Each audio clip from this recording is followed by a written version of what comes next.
27वें Akhil Bharatiya one खेल प्रतियोगिता का आयोजन किया गया। सीएम विष्णु देसाई इस कार्यक्रम में शामिल हुए और संबोधित कर रहे हैं। सीधे चलते हैं। मंत्री श्री राजेश मुढ़त जी, पूर्व मंत्री और रायपुर पश्चिम के विधायक, रायपुर ग्रामीण के विधायक श्री मोतीलाल साहू जी, धरसीवां के विधायक पद्मश्री अनुज शर्मा जी, T20 भारतीय क्रिकेट टीम के कप्तान श्री सूर्य कुमार यादव जी, उनकी फ्लाइट थी, वो अपना उद्बोधन देकर चले गए हैं। डॉक्टर राम प्रताप सिंह जी, श्रीमती लीना नंदन, भारत सरकार वन विभाग की सचिव, उनकी भी फ्लाइट थी, वो भी अपना उद्बोधन देकर चली गई है। डीजी फॉरेस्ट भारत सरकार श्री जितेंद्र कुमार जी, हमारे प्रदेश के PCCF श्री श्रीनिवास राव जी, भारत सरकार वन विभाग के सभी अधिकारीगण, प्रदेश सरकार वन विभाग के सभी अधिकारीगण, मंच में विराजमान सभी महानुभावगण और इस खेलकूद प्रतियोगिता में वन विभाग के देश के सभी प्रदेशों से आए सम्मान्य खिलाड़ी बंधुगण और प्रेस के मित्रों, ये माता कौशल्या की धरती है, भगवान राम का ननिहाल है।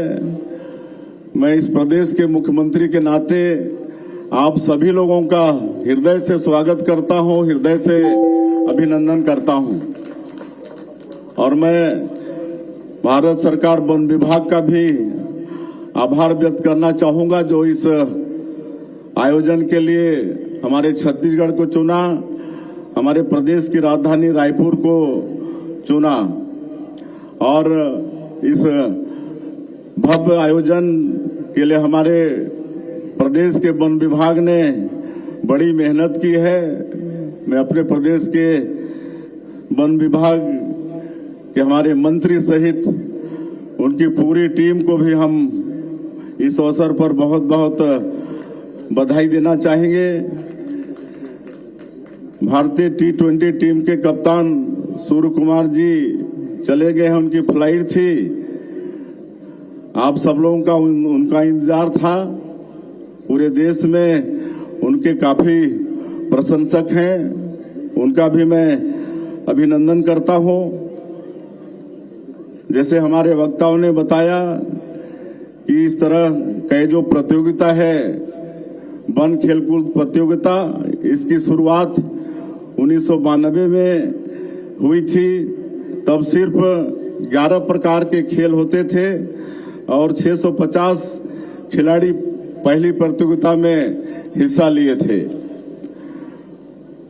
प्रतियोगिता की लोकप्रियता दिनों दिन बढ़ती गई और इस साल लगभग 24 प्रकार की खेल स्पर्धा होगी, जिसमें 299 तरह की प्रतियोगिताएं रखी गई हैं और देश भर से करीब 3000 खिलाड़ी इसमें हिस्सा ले रहे हैं।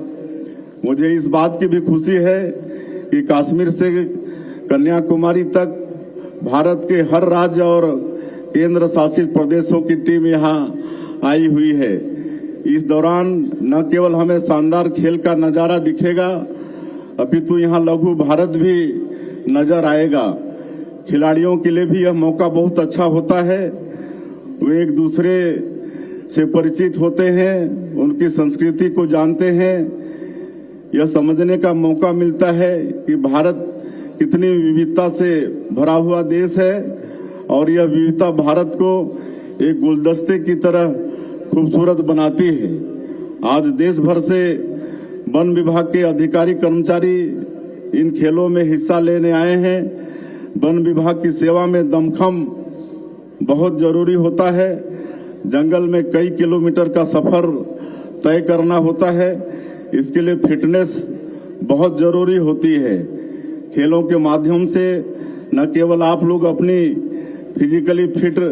को फिजिकली फिट रख पाते हैं, अपितु आपका मनोरंजन भी होता है।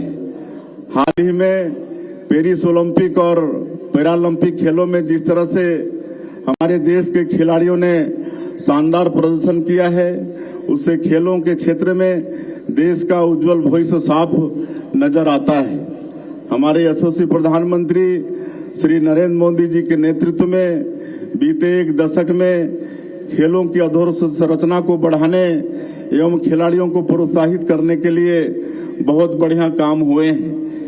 एक समय मेजर ध्यानचंद के नेतृत्व में देश ने हॉकी के खेल में बड़ी उपलब्धियां अर्जित की थी और इसका लोहा जर्मनी के चांसलर हिटलर ने भी माना था।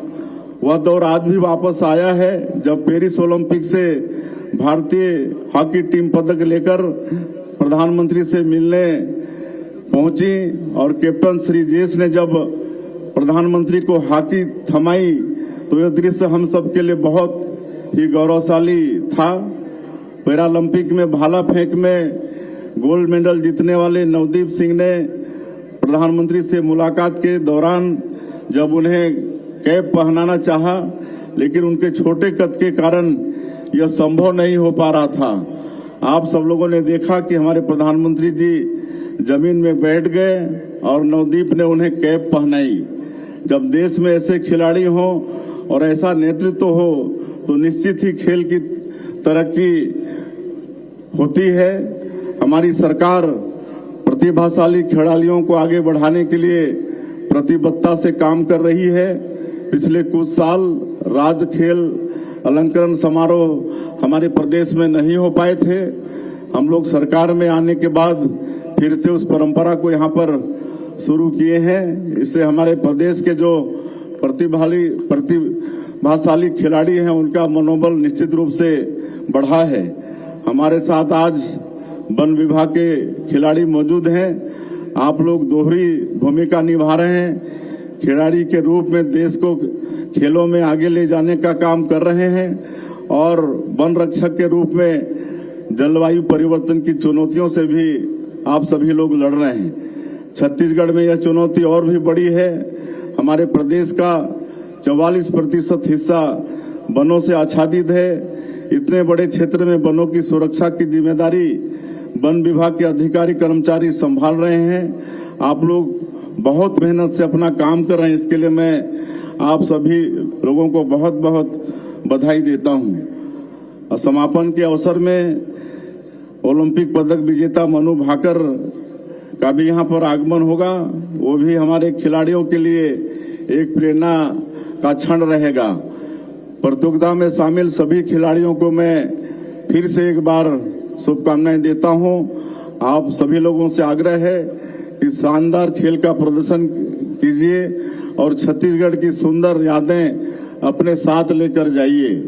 छत्तीसगढ़ आए हैं तो कांगेर वैली से लेकर सेमरसोत तक जंगलों की पूरी श्रृंखला यहाँ मौजूद है। इसे जरूर देखिए। यहाँ के जंगलों को देखना आपके लिए यादगार अनुभव होगा। यहाँ चित्रकूट में एशिया का नियाग्रा कहा जाने वाला जलप्रपात है और वहीं कांगेर वैली में चूना पत्थर की गुफाएं हैं जो भूगर्भ विज्ञान का चमत्कार है। मैं आपसे आग्रह करूंगा कि इन्हें भी समय देकर निकालकर जरूर देखें। मैं अंत में 27वें अखिल भारतीय वन खेलकूद प्रतियोगिता के सुंदर आयोजन के लिए पुनः विभाग को बधाई देता हूं और ये प्रतियोगिता अच्छे से संपन्न हो इसके लिए शुभकामनाएं देते हुए और सभी खिलाड़ियों के उज्जवल भविष्य की कामना करते हुए मैं एक बार फिर से पूरे देश के विभिन्न प्रदेशों से आए हमारे वन विभाग के खिलाड़ियों का माता कौशल्या की धरती छत्तीसगढ़ और उसकी राजधानी रायपुर में बहुत बहुत स्वागत करते हुए अपनी बात समाप्त करता हूं। जय हिंद, जय छत्तीसगढ़। और अब हम माननीय मुख्यमंत्री जी से निवेदन करेंगे कि कार्यक्रम की औपचारिक घोषणा का उद्घोष करेंगे।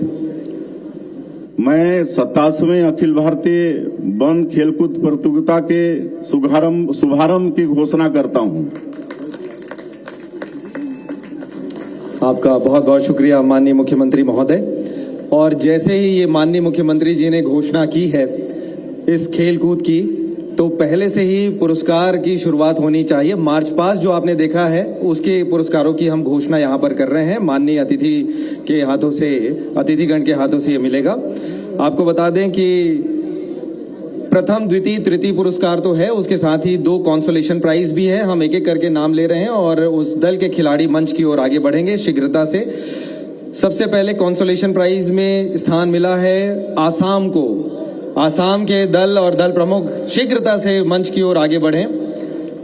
जो भी उनके दल प्रमुख हैं जल्दी मंच की ओर आगे बढ़ें। और इसके बाद फायर वर्क्स भी होगा आप सभी के बीच। आसाम के बाद जो कॉन्सोलेशन प्राइज है वो गुजरात को मिला है। गुजरात के खिलाड़ी वहां पर हों, हम गुजरात को आमंत्रित करते हैं मंच पर, शीघ्र वो मंच की ओर आए।